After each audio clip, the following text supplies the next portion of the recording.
Awesome. Welcome everyone. Thank you so much for joining our communication masterclass.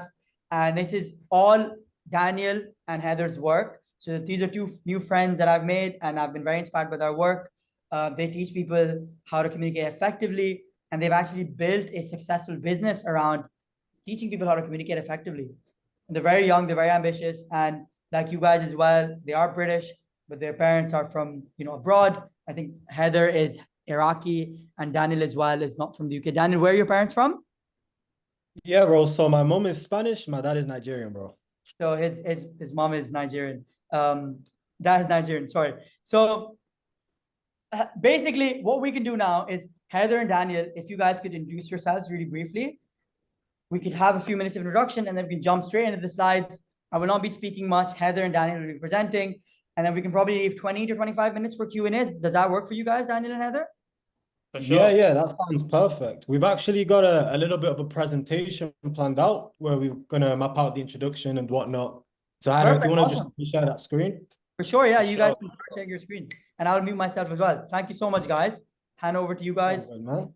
I appreciate you having us on here, man. No worries, man. Thanks for joining. Okay, can you guys see the screen?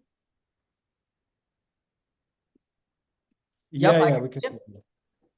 Awesome.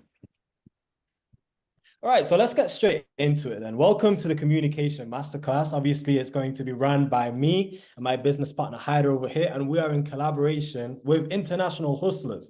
As you can see, there's a couple of pictures of us right there on the screen. But before we get into a little bit about ourselves, let's just talk about the agenda, what we're going to be talking about on this masterclass. So the first thing, guys, is going to be the art of communication. Now, in this section of the call, we're going to be discussing why communication is actually powerful and why it's actually a skill that's worth mastering and how it will benefit you in the workplace as well, especially when it comes to landing jobs, etc. The next thing we're going to be talking about is listening. Now, it's funny because a lot of people associate communication solely with speaking, but actually listening is a very, very valuable skill, and it's one that is arguably even more important than the ability to actually speak. The third thing we're going to be going into is filler words and stuttering. Now, guys, when you eradicate filler words and stutters from your speech, your words will have far, far more impact. And it's something that me and Daniel have seen firsthand. So we're really, really excited to get into that with you guys. The next thing is going to be articulation. Now, Jordan B. Peterson, who you guys may have heard of, once famously said, the most dangerous person is the one who is articulate. So we're going to be teaching you guys exactly how to become articulate. Section number 5 will consist of body language. We've got open body language, we've got closed body language, and these demonstrate different things, such as confidence, and actually the complete opposite, which would be timidness. So we're going to teach you guys how to maintain a confident frame. Number 6 is going to be charisma. Now, your charisma is your uniqueness, and we're going to teach you how to add your own authentic twist into your communication. And then last, but certainly not least, we're going to have a Q&A, guys. So make sure as we're going along through this masterclass, you're jotting down any questions you have, because at the end, we do look forward to answering all of your guys' questions.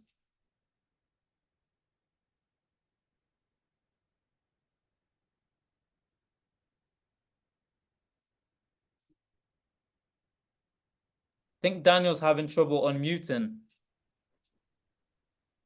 It should be fine now. Okay, yeah, perfect. So yeah, very well put there from Hyder. So we are going to have 6 main parts and then obviously a 20, 25 minute-ish Q&A chunk at the end. So let's just get straight into the introduction. Who are Daniel and Hyder, and why are we even qualified to teach you about communication?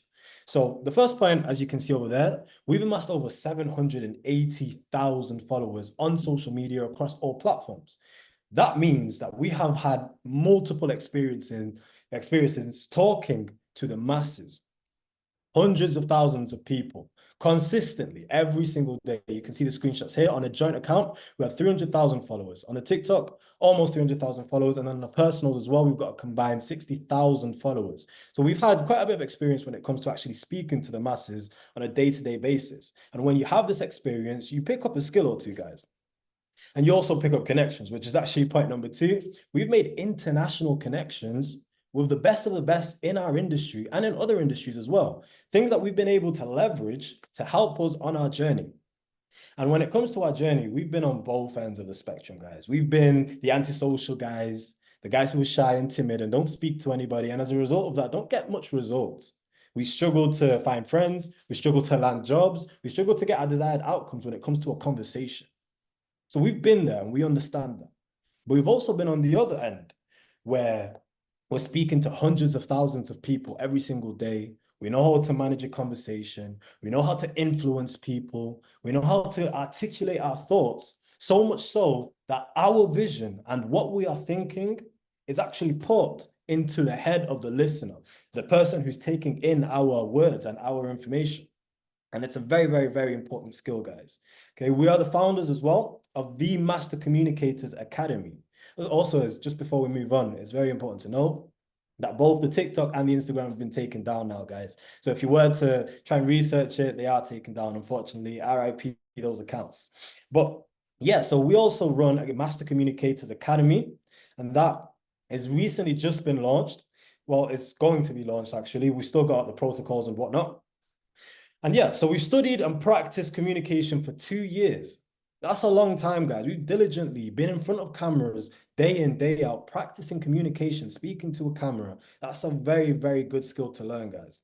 So much so that we've been stopped on the street by kids due to the influence that our words have had on them. And here, as you can see, there's 2 pictures of us literally being stopped both of times in Dubai by kids on the other side of the planet.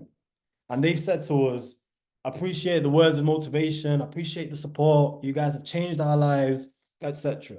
So that's the power of communication. That's the influence that you can have when you do master communication and you're able to articulate yourself properly. So that's just a little bit about us, guys.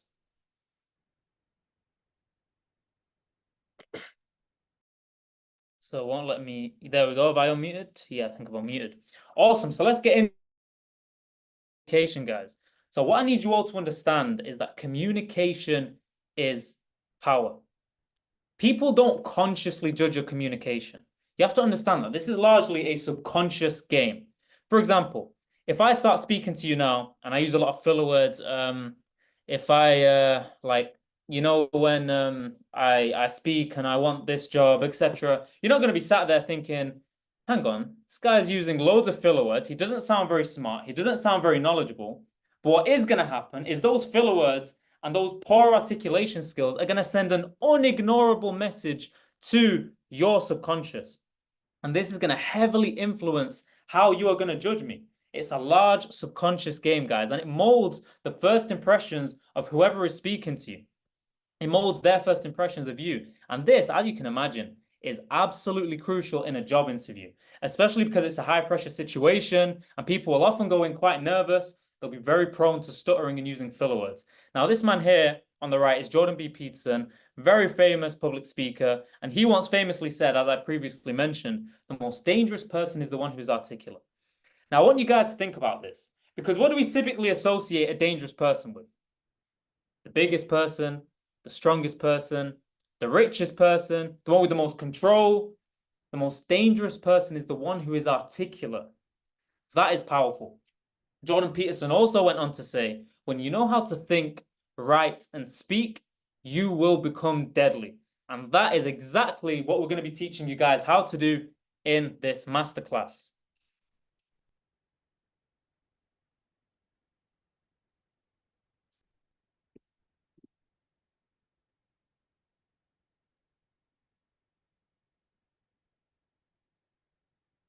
I don't think Daniel's able to unmute.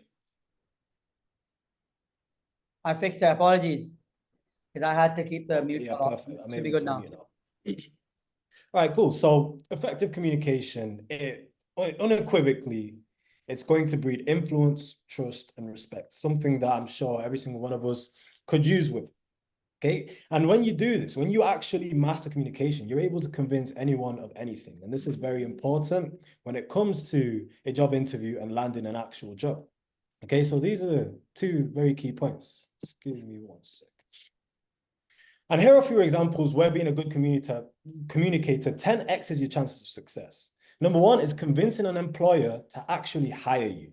Okay, it is key that you communicate yourself properly and you portray yourself in the best possible light Otherwise, an employer is just not going to give you the chance of the time of day. There's so many other people that are competing with you for that job. Okay. And if you just don't rub off well on the employer, you're just not going to get the job. It's as simple as that. Another time where this comes in handy is requesting a promotion or a pay rise. Employers, bosses, they are going to give you that pay rise, that promotion based on how you rub off on them. Okay. Humans are very emotional. It's just the name of the game. That's what it is.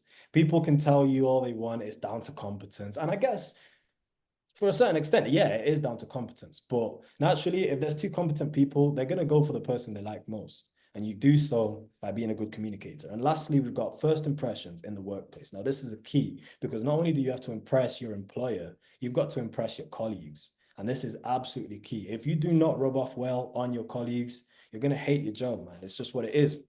So these are 3 times where it comes in really handy, and communication is a superpower. Majority of people come across a problem on their day-to-day basis or in their personal lives, and it's due to how they communicate. And the worst part is they don't even know it. They don't even know that's why they have the problem. So just the fact that you know that you need to be a good communicator and you're willing to improve, that puts you on advantage. And for those who've watched the show on Netflix, Suits, you may know there's a guy called Mike Ross. And he walks into an office, Harvey Specter's office. He has no qualifications whatsoever. And obviously this is a show, but this is also applied to real life. It's happened obviously many times in real life as well. But he walks into the office without a single qualification. And by the end of it, he lands a job as a lawyer simply because of how he came across and how he communicated himself. So that's just a little analogy that I wanted to give you guys. Awesome. Couldn't have put it better myself there, Daniel. So let's get on to listening.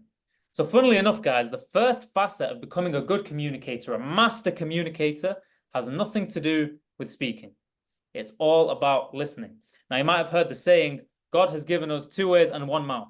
So you always want to listen twice as much as you speak. And this is key, especially when you're in a situation where you're talking to someone who's in a superior position than you. For example, if you're talking to the boss of a company and you're looking to get hired by him, that person, whether you like it or not, is going to be in a superior position to you. So you need to be listening as much as possible. But what do I mean by listening? How can one be a good listener? Well, there's a few elements that we're going to go through.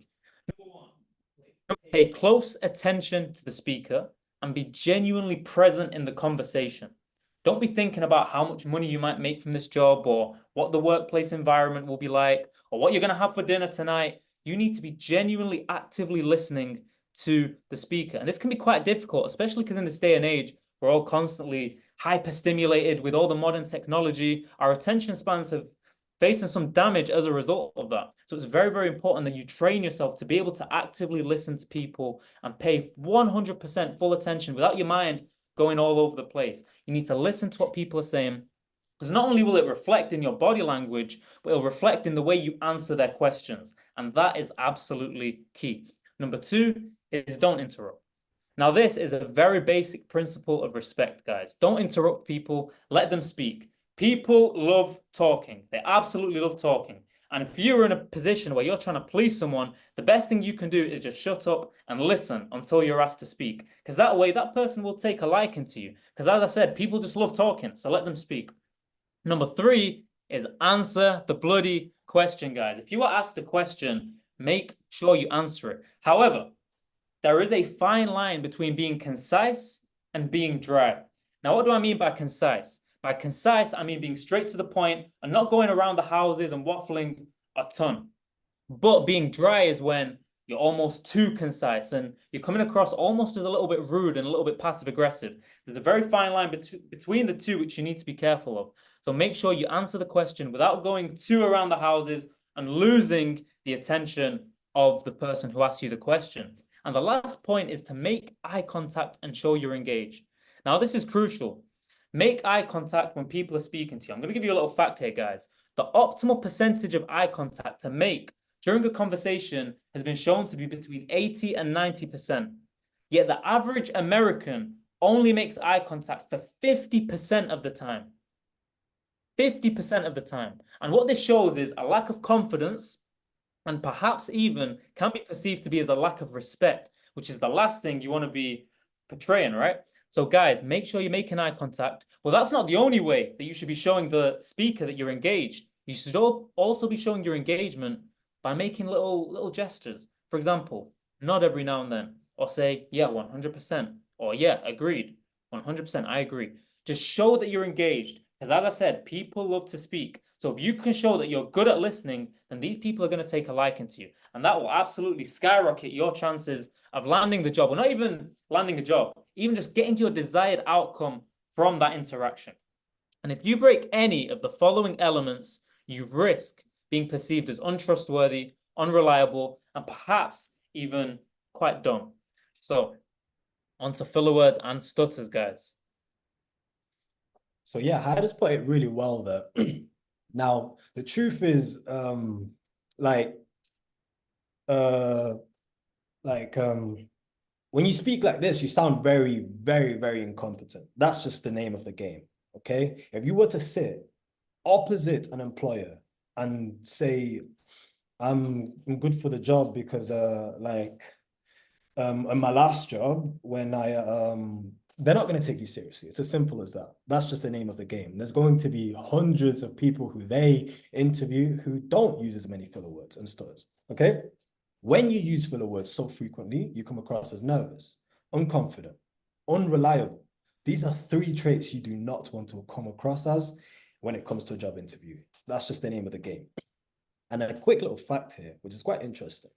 The average person uses a filler word every 8 to 12 seconds, guys. Do you know how crazy that is? 8 to 12 seconds. That's 5 to 8 filler words every single minute. So imagine you just eradicated that from your speech. Think of how much you would stand out compared to the rest of your competition. You stand out like crazy, guys. And you come across as extremely competent, trustworthy, confident, like you know what you're talking about. And subconsciously, the interviewer might not be thinking, oh, he didn't actually use this filler word. All the others did. He's not going to be thinking that. But subconsciously, there's going to be something in his head that tells him, I don't know, I can't quite put my finger on it. Something about that guy just made him more sure than the rest. I feel that in my heart. They're going to think that, guys. So it's very important that you remove filler words or actively try and remove them because they are key.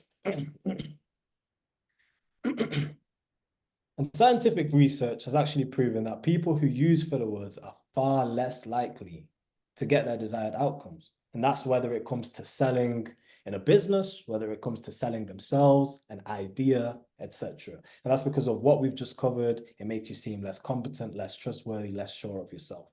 Removing filler words from your speech is simply just practice, practice, practice, practice. That's how you remove filler words. There's no magic formula to it. There's no specific way to do it. I wish I could tell you there is. You just snap your fingers, you blink your eyes twice, and all of a sudden you haven't got a filler word in your speech. But that's not how it works. You simply have to put in the time, the dedication, and you have to just be aware. That's the main step, is being aware. Most people who do say like every 2 seconds, they aren't aware they're saying it. It's just part of their speech. They've been doing it since they were kids. It's something that they've grown up with. So it's a bad habit that's deeply rooted and nested within their speech. So becoming aware of this and actively trying to change it through practice and analysis, which is key, analyzing, is the only way to remove that. And for this reason, I've gave you an actionable here. Record yourself speaking for 5 minutes every single day, literally just 5 minutes. It can be about something that you're knowledgeable about. That way it's easier for you to actually speak on the topic. And instead of actually using a filler word, although you may be inclined to use a filler word, try and replace that filler word with a pause, a simple pause, just like how I've been doing, just like how Haider's been doing this entire masterclass. Pause, think of what you're going to say next, and then just say it. Now, obviously, it's easier said than done, but over time, I guarantee you it's going to pay off. Awesome. So on to articulation. What does it mean to be articulate? What is articulate? The ability to form coherent and relatable points. A lot of people have fantastic ideas, they have fantastic opinions, but when they vocalize them, they just don't sound great. They sound a bit rubbish. And that's because people are not good at translating their thoughts into words. That is a skill, guys. That is a skill that you need to master, and it's a skill that requires practice. So what are some characteristics of an articulate person? Well, number one, an articulate person uses correct grammar. Number two, An articulate person forms coherent points. This means they make sense. Number 3, an articulate person can effectively translate his thoughts into words. And number 4, an articulate person has a wide range of vocabulary that paints the listener an accurate picture. And one way that you can easily become more articulate is actually reading books. Reading books is one of the quickest ways to improve your articulation skills. And that is for a few reasons. Number 1, because when you read books, you're exposed to perfect grammar. Because books are not grammatically incorrect, guys. Of course, books are written by authors who have been writing for years and years and years. So when you read books, especially if you read them out loud, bonus points if you read books out loud. And the reason for this is actually because you're not only activating the auditory side of your brain, but then you're also activating, you're not only activating the visual side of your brain because you're reading them, but you're also activating the auditory side of your brain because you're reading them out loud. So now you're listening to yourself say it as well. This rewires your brain and has actually been scientifically proven to improve cognitive processing. Now, what is cognitive processing? In simple words, it's the way your brain translates your thoughts into words. So I'd strongly recommend reading out loud. And another practice I'd recommend, guys, is writing. Now, you can write in the form of journaling. You can write stories. Personally, the way I prefer to write is I journal. And when I journal, I self-reflect. I talk about my opinions on the world, my opinions on the way I'm currently going in life, current ventures and projects that I'm embarking in. I would always suggest writing for at least 10 minutes a day, because when you write, it directly correlates with your ability to actually think and speak. And that is scientifically proven that writing improves your ability to think, because journaling is essentially thinking. You need to think about what you're going to write. You can't just write without thinking. It doesn't work. So journaling is a surefire way to improve your thought processes, as a result, improving your writing, and as a result of that, improving your articulation skills when you communicate. Now, being articulate will leave a very, very good, long-lasting impression on an employer. So as we've already covered there, the 3 steps to becoming articulate. The third one is actually to practice speaking, which is very similar to the action step when it comes to removing filler words and stutters. And that's what you'll find with communication. A lot of the different facets of communication intertwine, and it largely consists of the same actionables. And practicing speaking, like Daniel said, is one of the best ways to improve your communication skills fast. All it takes is 5 minutes a day. 5 minutes a day, guys, like Daniel said, on camera, record yourself so you can analyze it, and then you can dissect where you went wrong, which filler words you commonly resort to. Maybe you didn't make sense at certain points. Maybe you started waffling a little. When you analyze yourself speaking, you then are able to actually see where your weaknesses lie and where your strengths lie, so you can take action accordingly.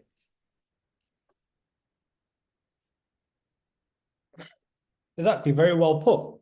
And then when you move on to body language, this is key, guys. This is an absolute key part of communication. In fact, it is the biggest part of communication. As you can see by the pie chart over there, body language is the green part, the non-verbal. We've just covered the verbal, which is what you're saying, etc. And the vocal is how you say something, which we're going to get onto in the charisma part of this masterclass. So as you can see, the body language, the non-verbal, takes up over half of communication. Most of communication is non-verbal. The way you look at something, the way whether you have open or closed body language, the way you direct your points with your hands, all of this is non-verbal. So body language is key. It's key, and you need to make sure that you get it right. This is something that a lot of people struggle with, and a lot of people don't even realize they're doing. Whether it's they subconsciously start leaning like this and then they look very disinterested, or it's just the fact that they're fidgeting constantly. A lot of you may be fidgeting even right now as you're listening. You're doing this, and you come across as nervous to an interviewer. So these are very, very key, guys. You need to make sure that you are working on your body language constantly. And yeah, you may have been in that situation in a job interview where you thought you aced it, where you've been speaking to an interviewer and you've been like, yeah, I really think I did well there. I said all the right points. I practiced all the right points. And yeah, I think I've aced that. Then 2 days later, you get the phone call. You're saying you didn't get the job. It may have been because of your body language. It literally may have been. If you could scroll up a little bit higher as well. Apologies. So here you've got a clear example of someone who's got very bad body language. And I've just analyzed it a little bit. First is the lack of eye contact. That shows insecurity from the get-go. It shows they are not confident whatsoever. They're looking away. They're not looking at the person who they're speaking to. And then you've got the second point, which is the fidgeting. And this is something that I covered before. And that's fidgeting in the sense of they're biting their nails. That's a form of distress. It's a form of, I'm not too sure of myself. And people are going to pick up on that subconsciously, but they will pick up on that. And then you've got the closed body language.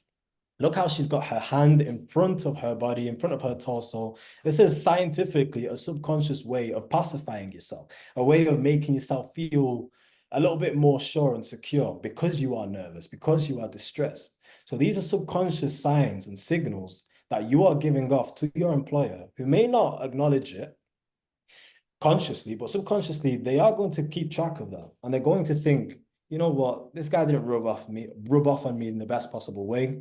I'm not going to consider him for the job. So it's very, very key and very vital that you are consciously focusing on your nonverbal cues, guys. It's key. But like how many people struggle, that means you're not alone. I struggled with this, Haida struggled with this, you may be struggling with this. So many other people are struggling with this. Okay, they are struggling with it like crazy because it is such a subconscious thing. Most people don't even really realize they're doing it. And many people, including myself, have suffered from this in their personal lives where it comes to getting a job in a situation directly because of their body language. But that means once you master this, you are going to be ahead because it is something that most people don't struggle with. Most employers want someone who looks confident. Okay, you need to come across as confident. If you're constantly fidgeting, failing to hold eye contact, they're not going to take you seriously. So a few things that you need to be conscious of is your eye contact. Like Haida said, you need to make sure you're consistently looking at the person you're speaking to, not 100% of the time, because then that just puts the other person discomfort. You need to make sure that you are breaking away to the side, not down, because when you break eye contact down, you come across as like you're lacking confidence, really. So break to the side every once in a while and just continue to make that eye contact. Fidgeting, like we've covered, you've got to make sure you're not fidgeting. Closed body language is a big no-no. It makes you come across as a bit nervous. Constantly keep open body language, be expressive with your points, with your hand movements, and smile. Ease the tension a little bit. Learn to build rapport with the person you're speaking to with smiles. It's a key, guys. 100%. Perfect, man. Couldn't agree more myself. So on to charisma, guys. Now, charisma is the difference between a boring, uninspiring individual and a magnetic, attractive individual. Have you ever noticed some people, when they walk into the room, everyone just gravitates towards them? They've got positive energy. They give everyone around them energy. That is someone with charisma. And your charisma is your uniqueness. It's your authenticity, your energy, which is actually the three facets of charisma: confidence, energy, authenticity, and tonality. So 4 really. Now let's break them down one by one, guys. So starting with confidence. Charismatic people are supremely confident. They are confident and they are not shy to express themselves, to express authenticity. In order for you to be yourself requires quite a lot of confidence. It is very, very difficult to be charismatic and quiet and timid. In fact, I would even go as far to say it's impossible. It's impossible to be charismatic and timid and shy. So one thing you need to work on in order to build your charisma is your confidence. And guys, there's plenty of ways for you to be building your confidence. Obviously, we won't get into too much detail on this webinar, on this masterclass, sorry, simply because it's about communication. But things like working on your physical condition, working on your speaking, all of these kind of activities will improve your confidence. The next thing is your energy. You need to go into any social situation full of energy, guys. You can't be that person who's there mumbling, yeah, my name's Haida, yeah, I like football and I like business. It's just, you don't want to hear that. You need people who are full of energy, people who are ready to have a conversation,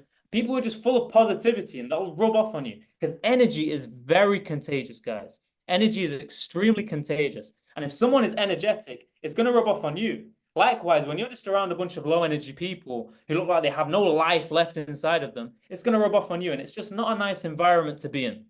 So always make sure you're full of energy, because when you give other people energy, you make them feel good. And if you make someone feel good, they're going to like you. So if you go into a job interview full of positive energy, perhaps that employer has had a pretty rough morning. She had an argument with her husband before she left for work. If you come in and you're full of positive energy, you just had a coffee, you're caffeinated, you're there ready to attack the interview, full of confidence, she's going to take a liking to you, especially in comparison to someone who comes in who's very tense, very nervous, and very quiet.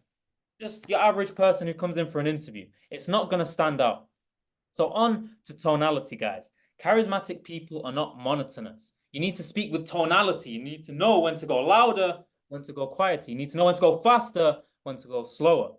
Guys, you don't want to be speaking like this, just constantly using the same tonality, because as you can see and as you can hear, it's very, very boring to listen to, and I'm probably boring you to death right now. You need to speak with fluctuating tonality depending on how you're attempting to deliver your point, guys. You need to deliver your point accordingly, and your tonality needs to reflect that. Tonality is extremely, extremely important, and this is something that, again, like most facets of communication, is built through practice. The more you practice speaking in front of people, the more you practice speaking in front of a camera, the more you're just going to get used to knowing when to change your tonality, when to change your speed, when to change your volume, etc. It's all about practice, guys. And that's pretty much the secret when it comes to communication. It's practice, it's writing, and it's reading. You do these three things consistently, along with analyzing as well. Apologies, I almost forgot analyzing. If you analyze your speaking consistently, then you're going to become a master communicator within a good 90 days, guys. And 90 days may sound too good to be true, but believe me, that's one of my favorite things about communication, is that it breeds fast results. Someone who practices communication will see improvements very, very quickly. So that's everything we had for you in this masterclass, guys. I hope you all found some great value, and I hope you've been jotting down your questions as well, so we can answer them in this Q&A. Amazing. I'd just love to cover a few points at the end. It'll take me a few minutes, and then we can move on to questions. Does that work? Yeah, then that's perfect. Awesome. Cool. You guys, can you guys just let me share my screen really quickly? You might want to drop. Sure, bro. Awesome. First of all, thank you so much, Heather and Daniel. You guys are very impressive. And I literally felt when you kind of let go of your tonality there, I felt bored there. As soon as you got back to your tonality, I could feel it. So I just want to cover some quick points on what I felt like. Honestly, really, really good stuff. And then we can move on to questions. So really high level, I want to start from listening, right? The number one mistake I've seen international students make is they're not listening properly. You ask them, okay, so what's your biggest struggle in your job hunt? Faroon, so I came here to the UK for a business analytics degree. And I'm like, right now, I don't know if my professor likes me. Like, no, I asked you, what's your biggest struggle? You answer that by saying, Faroon, my biggest struggle is not landing interviews. And you only answer the question properly when you listen. It's the number one mistake people make. They're not answering the question. So Heather and Daniel was so right. You guys need to make sure you're listening, because when you listen, you'll answer the question. Very important. And some more points on just charisma here that I felt should probably be towards the end. Where is it? Yeah, so honestly, the fastest way to become charismatic is, this is what I do, is imagine how you would be with your bestest friend or your brother or sister that you love, you get along with. You want to be the same, obviously minus the swear words and whatever, and you'll be charismatic. Honestly, that's it. You want to practice by, let's say you're really comfortable with your best friend. You practice being the same with someone who's best friend minus one, who's a friend but not best friend. And slowly and steadily, you move up from best friend to friend of friend, to acquaintance, to strangers. So the way I am right now, like there's around 72 people on the call. Heather and Daniel, I know now, they're amazing guys, they're friends. But most of you I've probably never met, or you've probably seen my videos. But I have the same charisma with you guys who are strangers, with my family, with people I meet, because I'm just being authentically myself. So it's so important to be yourself, and the charisma will come naturally. And if you're wondering, Faroon, I can't, you're naturally charismatic. That's incorrect. No one is born charismatic. It's a skill you got to develop. It's like the skill of driving, the skill of maths, the skill of building up your muscles. It's a skill. So as I said, the way I did it was I started by being myself with firstly my best friends, and my friends, and friends of friends, acquaintances, and then strangers. And now I can walk in a room of people who don't know me, and I'll blow them away with my charisma. So these guys are so right. Like, look at Heather and Daniel now. These guys have never met you. They don't even know you.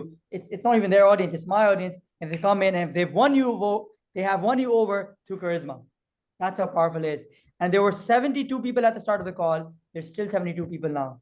You guys are sticking around because of their charisma. That's how important charisma is. And if you can show charisma in an interview, they're going to like you. When they like you, they're going to trust you. And guess what happens when they trust you? They make you the job offer and your life will change. You get PR in the UK. You don't have to go back home to the country you don't want to be in. Cool. That's pretty much it. Very happy to move on to Q&A. Hope that was my 2 cents made sense there. But what we can do is, because since there's a lot of people on the call, what we can do is if you guys want to raise your hand, we can form a queue. So there should be a button called, I said there, but there should be a button called raise hand. You click that button, we'll form a queue, ask questions, and please one question at a time, because there's 72 people on the call. It's unfair if someone asks multiple questions. So please start raising your hands and we can start. So Shrivi Niaka, I'm sorry if I said your name wrong. Please go ahead with your question. I'm gonna unmute you. One question, please. Yeah, can you hear me, right? So Yeah. I heard like you told me to practice daily, and I need to record myself and I need to analyze how I am, you told me that we need to practice daily speaking. So basically what to practice, should I read a book or should I speak myself, like whatever comes into my mind? So what to practice? I need an example so I can practice daily, the speaking. Yeah, so that's a very good question, bro. So the way that you want to practice is you want to follow a daily framework. And this framework is called the 2A, 2A, 1A framework. So first you want to start with 2 minutes of practice, followed by analysis, 2A. Then the next 2A is another 2 minutes of practice, followed by analysis, and then 1 minute of practice, followed by analysis. So I'm going to explain this in further detail. So what does practice mean? What do you do to practice? Well, what you want to do is simply you want to get your phone and you want to start a video recording yourself. And you want to speak for 2 minutes about a topic that you are knowledgeable about. It's very, very, well, no, it's not very, very easy, but it's much easier to speak about topics which you have knowledge about. So let's say you're very passionate about football, or let's say you're very passionate about your home country. Anything, it doesn't matter. Just pick a topic that you are knowledgeable about and that you can speak about. And you want to speak about this topic for a whole 2 minutes. And you want to put an emphasis on pausing instead of using filler words. That's the key. Every time that it comes to your mind to use a filler word, just try and pause instead. And look, at the start, it's going to be very, very difficult. Very, very difficult. But it's all about habit. When you do this daily, you start building that habit. So you do it for the 2 minutes, then you watch the video back, you analyze. Where did I go wrong? Did I use X amount of filler words here? Was my tonality a bit boring? Was I waffling, etc.? And then you want to do another 2 minutes, analyze that, and then another minute and analyze that. So this overall, when you include the analysis, is a 10-minute practice. And you're going to absolutely skyrocket your communication skills. And actually, I just want to touch on something Farhoon said earlier about how no one is born a good communicator. And this is so, so true, because when I was younger, and I'm not even talking super, super young, I'm talking 15, 16 years old, I was the biggest introvert ever, to the point where if I was asked a question in a public setting, let's say a classroom, I would almost get so anxious, I'd start shaking. So I didn't want to speak out loud in front of the rest of the class. And all it was a few years of practice that got me from that point to this point now, where I'm hopping on these masterclasses in front of tens of people who I don't even know, and I can speak with full confidence and absolutely no problem. So honestly, the fact that you may be an introvert at the moment or you may be shy at the moment, don't let that stop you. Do not let that stop you, because you can easily transform yourself into a master communicator in a very short amount of time. Thank you so much. No problem, brother. Awesome. We've got Anas next. Anas, go ahead. Great question, by the way, Shrev. Really good question. And thanks for that, Heather. Hi there. Hi, Faroon. Hi, Heather. And so I was just, I did an interview recently, and I was asked 6 questions, which were mostly behavioral interview questions. And fortunately, I prepared for the 4 interview questions, but the next 2 questions came out not prepared. So I was just looking to ask you guys that if something comes unprepared, and how do we, navigate through it, and how do we answer it in a coherent manner, so that, we don't waste, like what I did was, it didn't come from my preparation kit, so I took a longer time, and my responses were lacking coherency. So I was seeing the interviewer's expression change visibly, that they are losing interest in me while I'm talking, and I didn't get much time to cover other questions, which were basically came out, like, which were technical questions, and I was good at it, but they just wanted to get the interview ended and just move on to the next candidate. I Yeah. felt that. Yeah. So your question is, how do I answer a question which I haven't prepared for? That's it? Yeah, basically just keeping a normal conversation pace during an interview. Yeah, So got for it. example, if a curveball is thrown at you, how So would you? to answer your question, you cannot prepare for every possible interview question. Great question, by the way. You cannot.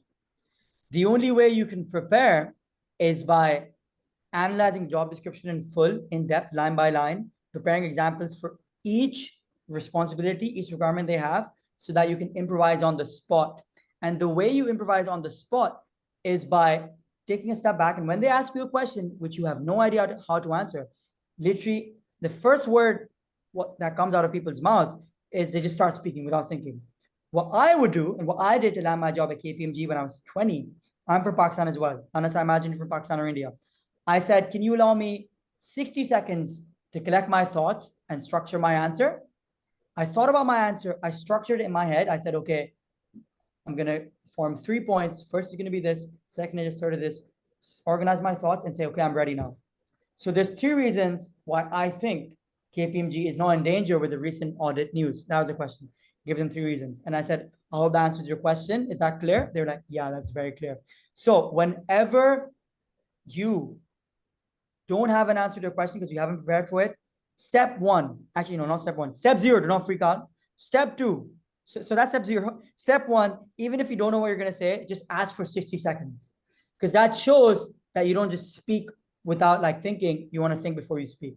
Then try and organize your thoughts. Try and organize it in 3 reasons, 2 points, 4 points, and go through them one by one. That's how they're going to stay engaged. You can never, ever prepare for every interview question. Never, ever. And I've learned this the hard way. I've landed 8 jobs by the age of 26. The majority of them, I think 5 of them were visa sponsored. And in at least like 3 of them, they asked me a question I was too off for. I always said, okay, give me 30 seconds. I just want you to think of my answer. Is that okay? Just ask for permission. They always say yes, because they actually respect you more. Hope that answers the question on us. Cool. Mr. Heather and Daniel, do you guys want to add anything here? Because I know you guys deal with this a lot in business, because you guys are selling really high ticket programs. How do you guys deal with it? Yeah, I'd say you smashed it with that answer, bro. Definitely, that's something that people, they really struggle with, is simply asking for time. One big thing that you cannot do in an interview is panic. Don't panic. The interviewer knows you're human as well. So if you ask for 30 seconds to collect your thought because you've been caught off by a question, that's completely fine. If anything, they're going to respect the fact that you've actually had the bravery to ask that question. That's going to already set you apart from the rest. And that's going to make them remember you. But I say, to answer your question about how to be more coherent, it's simply just by thinking more in general. Most people go about their lives without ever really thinking. Whenever they get a bit of time, instantly scrolling on their phone, TikTok, Instagram, this, that. If you start journaling, like Haida said, you start writing your thoughts down on paper. What that's going to force you to do is to think more. And naturally, once you think more, once you force your brain to start thinking, you're going to get quicker at actually forming coherent points. And then you can ask for 30 seconds instead of 60, then 15 seconds. And before you know it, when someone's asking you a question that's caught you off guard, you can think of responses on demand, right on the spot, because your brain has been trained to think coherently very quickly. So again, it comes with practice, and it comes with constantly doing and repetition. But yeah, I'd say journaling, to answer your question, is how you become more coherent in your thoughts, bro. Yeah, I just want to add for journaling, Daniel, really good point. Journaling is honestly a superpower that every successful person has under their belt. Honestly, I've not met a successful person that does not journal. And I know when people think of journaling, they think I need to have a notebook, a pen, I sit in my bed and I write down like why I hate X. It's not just that. Journaling could be on your phone. I journal in my notes. So you can journal on your notes. And the way I got good at writing is through journaling. So I used to journal about, I was in a job at this fintech startup, and it was pretty much everyone was like British, German, like British or European, right? And I was the only non-European there, right? And I did feel left out at times, I'm not gonna lie. And I would just feel really insecure about it. I was like, yeah, they don't like me because I'm not smart enough. I'm Pakistani, I'm this and that. I started journaling and I started like just realizing like when you have your points on paper in front of you written down, you read them, you're like, this is stupid. So it's so like when you actually read something you wrote, like your thoughts, you can just really clearly see like how stupid something is. And I went from that in my first 2 months to getting promoted in my fourth month, then getting promoted again in my ninth month. And then eventually I left that job. I started writing on LinkedIn, and it all started off with journaling. And right now, the majority of you guys, you don't see me because of my words I speak. You see me because of the writing on LinkedIn. Even on Instagram, it's 3-second reels with writing.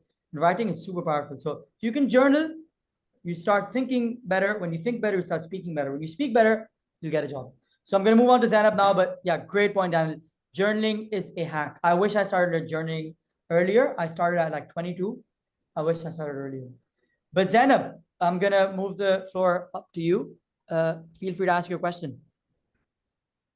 Thank you. My question is that at the start of the interview, the interviewer and the interviewee both are so confident and energetic. With a passage of time, after 3 to 4 minutes, the energy goes down unintentionally. That if the interviewer is uninterested or some place you might have disturbed or by an unexpected question, how to bring back the energy, basically? That's a very How good to question. rebuild the Very good charisma? question. Yeah, okay, that's a very good question. And what I'd say is always remember that energy is very, very contagious. And so that if someone's energy drops, sure, that's not great. It's not what you want to see. We're all here. However, because energy is contagious, give them back that energy. All you have to do is simply transfer it to them. So how do you transfer it to them? Through your responses. You can sense the interviewer's energy is getting a little bit lower. Perhaps they're even losing enthusiasm during the interview. All you want to do is answer with even more energy, answer with even more charisma, and just give them energy back. Because this is just how the world works. This is how humans work. This isn't something that I'm just saying. This is not something that Daniel's just saying. Energy is literally contagious. So you can, whether they like it or not, whether they want it or not, you can still give them back that energy, and you can make them feel a certain way and instill that energy within them if your tonality and your actual words, the actual way you're articulating yourself is doing so. So if you want to give someone energy, just make sure that you are exerting energy. That's the key thing. I would say focus on you, because you cannot control the interviewer. You 100%. cannot control his energy levels or her energy levels. You can only control your own energy levels. And if your energy levels remain high, there's a very, very good chance, unless the interviewer is an absolute Scrooge who's grumpy, had the worst morning of their lives, then there is a very, very good chance that you will transfer your own energy onto that interviewer. And I'd add on to that as well is Sorry, the Daniel, go ahead. interviewers are humans too. So you've got to treat them like so. When an interviewer is constantly interviewing person after person after person, it's normal that eventually the energy is going to start to drop. They're going to feel a little bit bored, etc. That's normal. It is your job, it is your responsibility to make sure that your interview actually stands out. And you can do this by simply breaking the tension, not professionalism. You don't want to break the professionalism, but you want to just ease the tension, give them a smile, make sure they're laughing, make sure they're fond of you as well. And that's more than likely going to bring the energy back up to here. If they like you, if they're smiling at you, etc., naturally they're going to become more energetic because they like you more, they're more fond of you. 100%. I just wanted to add that Daniel and Heather, you guys hit the nail on the head. Number one, as Daniel said, like they're humans. If they're at their 20th interview, I've done like over 30 interviews a day when I had a recruitment company. They're not doing it because they have anything against you. It's just they're like tired, right? Like their brain is processing the same information here, the same answers again and again. So they're like, oh, same answer again. So humanize them, don't get offended. And secondly, if you can show that their energy does not impact your energy and you keep your energy high, that is a form of confidence. And people love, can you guys hear me well? People love confident people. Like if you can show your energy is independent to their energy, you've already won half the battle. Because that shows to them subconsciously that, okay, if there's going to be a tough day at work where everyone's feeling low or people are just negative for whatever reason because of the weather, it's usually weather is bad in England, this person's going to be this ball of energy. I was that guy in my company. It was pretty much not a room full of introverts. So people were not super like extroverted or whatever, right? They wouldn't like make small talk much. It was just a culture of, I wouldn't say nerds, people just like loved like doing their thing. And I'd come in like, hey guys, I got these sweets, I got this. We're like, let's go out for lunch today. It's so sunny now. Let me get everyone like some snacks. I got everyone power foods, and I come and change the whole mood. You need to be so confident that you dictate the mood in the room. I do that. I come in a room and I try and like be the person who is in charge of the energy of the room.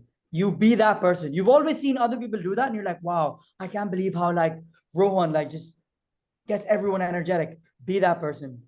And the first time you're going to force it, but the second, third, fourth time it's going to be natural. And naturally, right now, I go and I dictate the energy of the room. Honestly, it's a hack. It's like a cheat code to life. People want to work with you. People want to work with me because I dictate the energy of the room. Anyways, I'm going to move on to Ariba and Rohan and Leona. Quick fire questions. We've got 5 minutes left. I know Heather and Daniel are very busy. I'm busy as well. So Ariba, go ahead. Where's Ariba? Sorry. Let me, sorry, I have to search her up because I pressed the wrong button. My bad. Ariba, Usman. Go ahead, Ariba. You should be able to speak now. Yeah, that's perfect. First of all, just wanted to say thank you to Heather and Daniel, as well as Farhoon for adding insights. I really, really appreciate it. Secondly, I just had a question about my tonality, which is because that is something that I struggle with. So how do I improve that?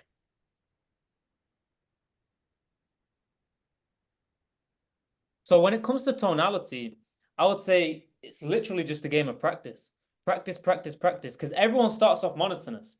If you remember back in, say, college or high school, just in school in general, no one was going around using amazing tonality and sounding charismatic. Everyone is just going around sounding bored, half asleep, sleep deprived, etc. No one is very charismatic. It's literally just a case of practice, practice, practice. And it's quite funny because it doesn't take much practice at all. You can really tell when someone has practiced their communication. Like I said earlier, 90 days is all it takes for you to see a clear as day difference in your communication. On a camera, on a voice note, just speaking, the better you're going to get at it. And with tonality, it's mainly about finding your tonality, finding the confidence to actually exert that tonality as well. So it is a confidence game as well. It's about building up your confidence because everyone has it in them to an extent to be able to speak in a charismatic way, but most people just simply don't have the confidence to go and speak to someone in that way. And that's why they're very timid, very quiet and reserved. So it's about one, finding the confidence, and two, just finding your tone. And that just comes with practice, practice, practice. And the good thing about practice as well is it builds that confidence. I know earlier we spoke about ways to build practice in the forms of your physical shape, your competence, etc. These are all external ways to build your confidence. But one way you can build your confidence while still staying within the realm of communication is literally just practice. 100%. Yeah, for sure. I'd agree. And also, I'd say it comes down to energy as well. And it's something that Hyder's pointed out there. But naturally, when you're speaking about something you're passionate about, you usually have more energy. And because of that energy, naturally, your tonality will change. You'll start to speak faster and you'll start to speak slower sometimes. You'll start to be more high pitched and then low pitched. Naturally, you'll have more emotion in what you're saying because it's something you're passionate about. It's something that you really, you're passionate about. You relate to it. Okay. So what I would say, if you are struggling with tonality and you sound maybe a bit monotonous, it's usually down to the fact that you're not passionate about what it is you're speaking to, or you don't really enjoy speaking about that thing. So I would say to help improve this is become more knowledgeable in the topic that you are speaking about, and then naturally you'll gain some sort of passion for it because it's something naturally as humans, if you're knowledgeable, if you have knowledge, you want to share it with everyone else. So I'd say simply become more knowledgeable in what you're talking about, and naturally you'll become more passionate about it. Amazing. Thanks so much, Daniel. Rohan, go ahead. Hello. Hello, Daniel. Hello, Heather. Hello, Hi, Arun. bro. Hey, bro. So my question is very simple, to be honest. Like for me, I am very new to London right now. It's been like 4 months for me out here. So what I'm most concerned about is that what is the thought process which you take with you when you approach an interviewer or let's say any stranger, for example? Because what has been the experience with me is that back in my home country, India, I have been a very like confident individual, but like once I landed here, the thought process which strikes me is that okay, there's a new culture, people are different out here. So what will they think of me? All kinds of self-detrimental thoughts, which doesn't happen if I speak to an Indian. So how do you get over that, and what is the whole thought process which you take with you? I can Yeah, take I'd it. say you're putting yourself in a little bit of a mental prison there almost, bro. Yeah. Like you said, these are self-documented thoughts. So more than likely, what you're thinking, people are judging you, it's a different culture, etc. It's all in your head, bro. That's the truth. It's literally all in your head. You just be your authentic version of yourself. And like Haida said previously, and Farhuna said in this masterclass, authenticity is the strongest vibration, bro. They are going to be able to realize when you're being authentic versus when you're faking and you're being a persona and you're being someone that you're not. So just get it out of your head that people are going to treat you different, it's different culture, etc. And just be you, bro. That's all it comes down to. Just being you. One thing I wanted to add, thanks, Daniel, is like people always ask me, like, how do you get the courage to start a business? How do you get the courage to quit your high-paying job? As a Pakistani or Indian, it's very hard because your parents are like, oh, you should stay in this consulting job, whatever, it's gonna get you 6 figures. The truth is, the only way to beat your fears is to face your fears. So your number one fear right now is speaking to British people, because I know how you feel. You probably feel inferior. You probably feel like, oh, like this guy speaks in a British accent. Exactly. They seem better than me. I feel like I'm inferior. The only way to not feel inferior and the only way to stop feeling like you're superior is by looking fear in the eye and by facing it. Remember, the courageous person is not the one who doesn't feel fear. The courageous person is the one who acts in spite of fear. I still feel the fear of getting on these Zoom calls and like speaking to loads of people. I still feel it. But guess what? I speak anyways. Within a few minutes, I warm up. At the start, as you see, I was a bit nervous. I confused Daniel's like mother and father, like where his parents are from. And that wasn't because of, it was because I was nervous. But I still feel I've been doing this for 2 years. But now I'm myself. It took me a few minutes to warm up. So if you're feeling insecure in front of British people, the only way you're going to feel secure and confident is by facing your fear in the eye and speaking to as many British people as you can and humanizing them and realizing they're just like you. They were just born in a different country and they speak in a different way. That is it. And in a few months, you'll realize, oh, wow, like I don't like those thoughts, they've gone away because you've desensitized yourself to those thoughts. Cool. Hope that helps. But next question, Leo. Are you guys Thank you. happy to run over a few minutes? Daniel and Heather, you guys happy with Yeah, that? of course, Yeah, bro, no bro, for problem. sure, for sure. Thank you so much, man. Mr. Leo, go ahead. Leo official, to be exact. Yeah, thank you for all clearing the doubts and all. Yeah, my question is I'm outside of the UK. Yeah, first of all, my resume is not shortlisted for the UK jobs like having visa sponsorship jobs. And also coming to the interview experience, I don't have any interview experience of the UK jobs, but I have experience on outside the UK jobs. How to avoid the pressure of the interview and fear of the interview, like in person or virtual? Can you please explain? So just to be clear, bro, are you asking how you can get over fear of a physical or virtual interview, or have I misunderstood that question? Yeah, right. Okay, cool. So I would say number one is a change of perspective, a change of mindset, because I would argue fear isn't a bad thing. I would say fear is a good thing because what fear does is it breeds pressure. And when you're under pressure, you're more likely to perform. So I would say use that fear to your advantage. Use it as a boost in adrenaline.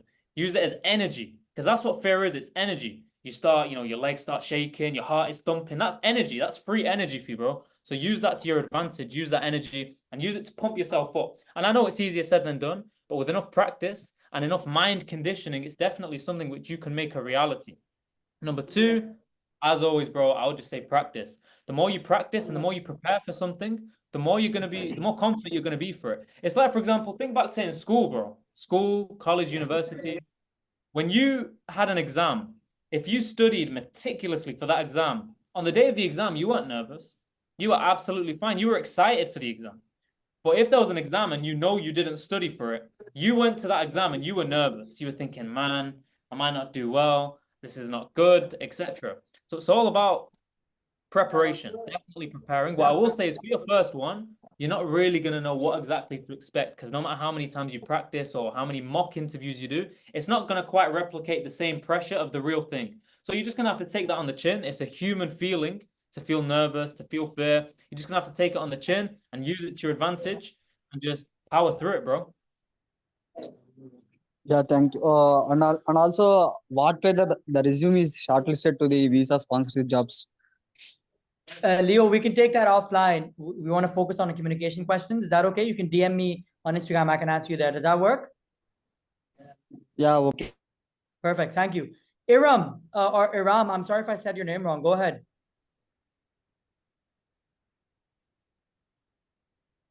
Hi, it's Iram.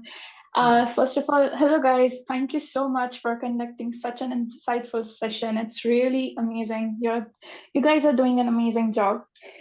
So my question is like quite similar to Rohan. Like I am really good at articulating my thoughts. I'm actually a writer, and I also do like poetry sessions and everything. So I'm good at it. But like after coming here, after I think like talking to the localites and everything, I got more self-conscious, and at times I struggle with that. And that's the only thing that I'm struggling with, like with that. Like what do you suggest like I should incorporate to go ahead and like to speak fluently, like how I used to do it?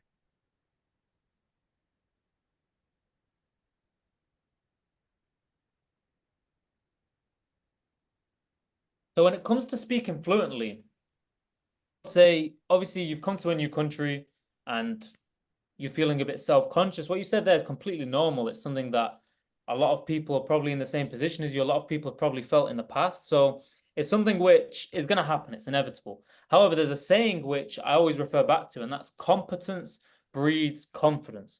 So if you're someone who wants to regain your confidence, the number one thing you should do is take self-accountability and think, okay, if I'm not confident, there's probably a reason for that.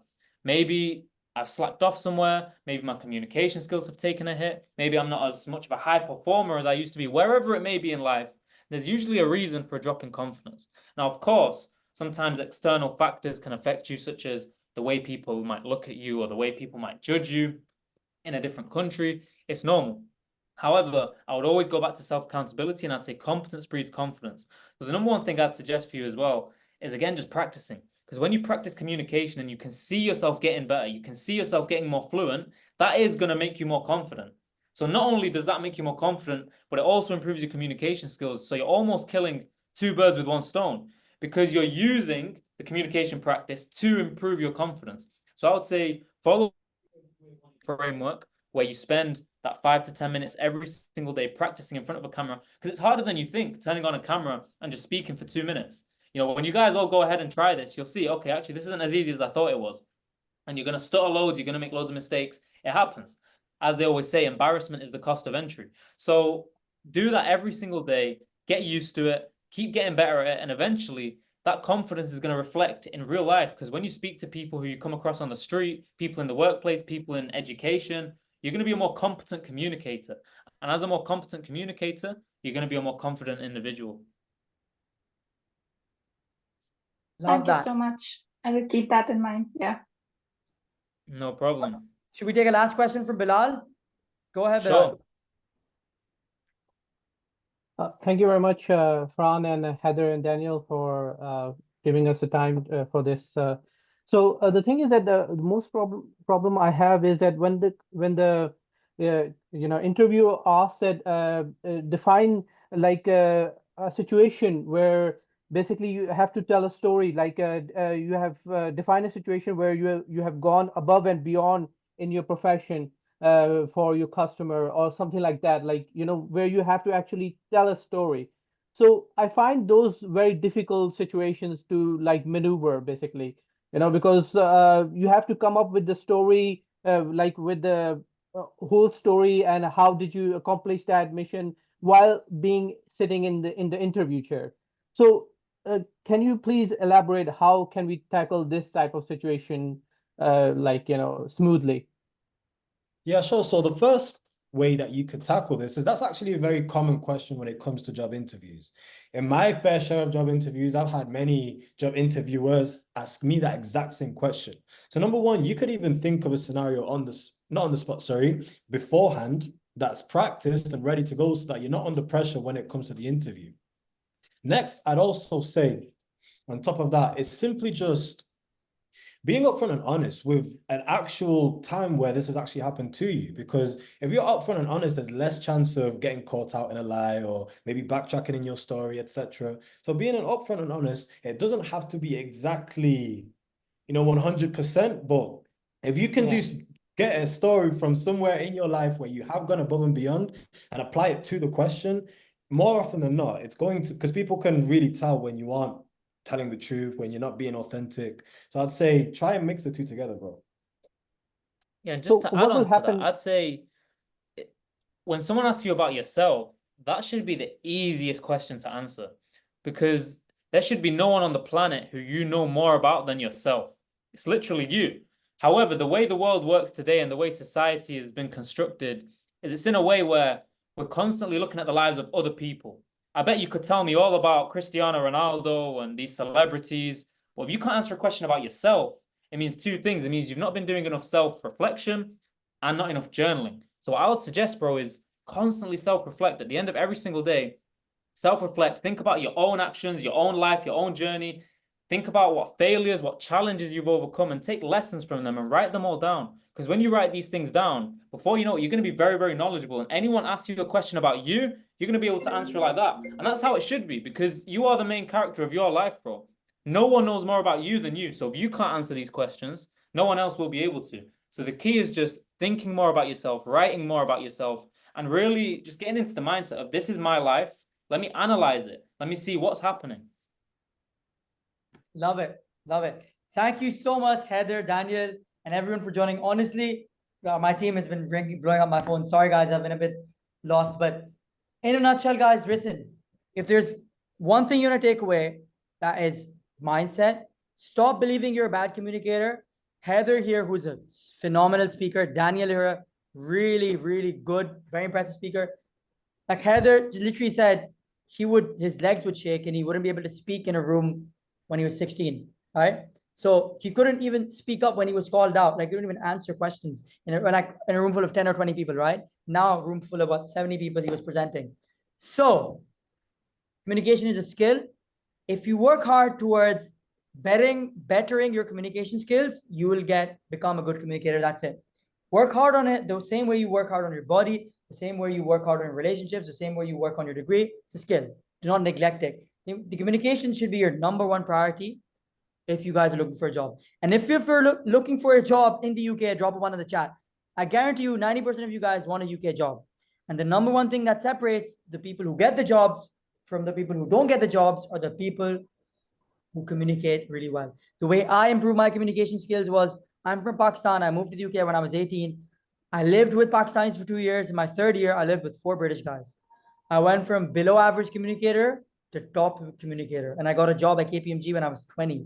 And I was competing with 25, 26-year-old British people. And I beat them because I learned how to, I practiced my communication skills. Hope this helped. Thank you very much, Heather and Daniel. Any final thoughts before we end the call?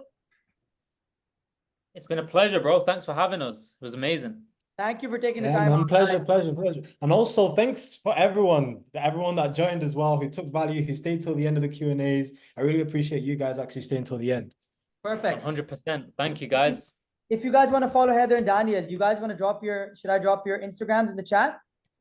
Sure, Yeah, bro. for sure. Heather Mo, let me drop Heather and then Daniel really quickly. That's Heather's, and then let me search Daniel quickly. Oh, it's my other account. I'll have to open it up. There you go. That is Daniel. That's your Instagrams. You guys can follow them. And yeah, there you go. Cool. And you guys probably follow me already. So thank you so much, Heather, Daniel.